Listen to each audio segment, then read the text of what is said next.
And I feel like, the reason that when we were talking about what should we title this, and I wanted to make sure to say two Jewish boomers, I wanted to make the generational reference because a lot of our listeners, of course, are younger than us. Mm-hmm. And the older I get, that's true with most of the population. But anyway, there's a lot of still people older than me, certainly older than you.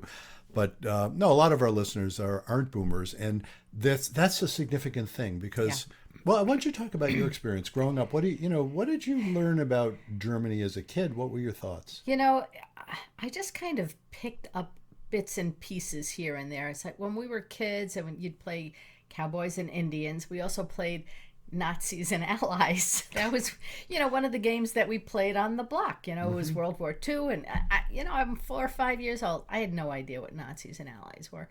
I went to a Jewish day school, a yeshiva, and there were survivors. I'm not sure that they called them survivors then. I think they did.